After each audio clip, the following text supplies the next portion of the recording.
Hey guys, this is Austin, and today I'm here with a video talking about jailbreaking. Is it even worth it?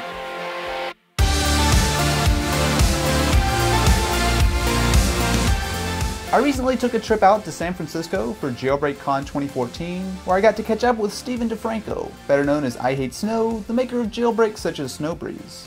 I actually got into jailbreaking by my first iPod Touch, which was I think back in 2009. It's really hard to define what jailbreaking actually is to the normal person. The most easiest explanation you can probably give is something like the ability to customize the uncustomizable. Essentially, when you jailbreak an iPhone, iPod, or iPad, you're removing Apple's restrictions on what you can and can't do with your device. On Android, for example, you can download launchers, which basically allow you to customize the entire look and feel of your phone straight from the Play Store.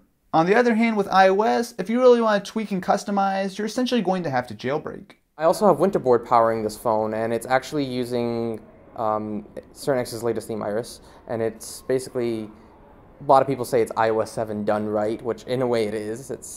It puts more focus on the icons and how it actually should be when it comes in stock with iOS 7, so it makes the user experience much, much better. There's more to it than just changing the look though. Jailbreaking can also add new features. So I like to use a tweak called Oki, which basically allows me to do many things. One of the most useful things that it does is actually quick compose right from the notification center, where you can just pull it down and then just start writing to a friend of yours. So one tweak that is actually not very popular is actually called Dimmer, where it allows me to dim the display even more than what it would with stock. See, right now it looks like it's off, but when you're in bed and you're basically trying to use your phone, you don't want this thing blasting at you. While I bounce between iOS and Android these days, something a lot of you guys might not know is that in the early days of my channel, I actually focused a lot on jailbreaking. It's definitely come a long way in the last few years, however Apple has absolutely stepped up their game on actually trying to crack down and making it a lot more difficult.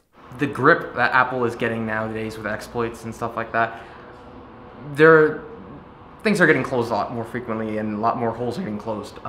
So it makes things more difficult, and which is why the waiting period is a lot longer sometimes.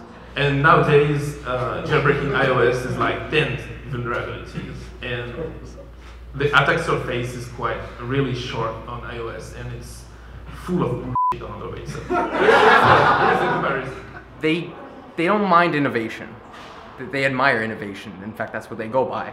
What they do not like about jailbreaking is the risk that comes with it, with opening up the device, mainly security-wise. These days, there's basically one new major jailbreak a year. So because of the way that Apple does things, if you decide to update your firmware, you're pretty much out of luck until the next jailbreak comes out. I'm really curious to know, do you guys jailbreak or root on your Android or iOS devices? I'd love to hear why or why not, as while there are definitely some cool things that you can do when you jailbreak or root, but there are also some downsides, so definitely be sure to let me know what you guys think in the comments below. Also, I've got to give a big shout out to Steven, as well as Craig from JailbreakCon for helping me pull this video together. Anyway guys, thank you so much for watching, and I will catch you in the next one.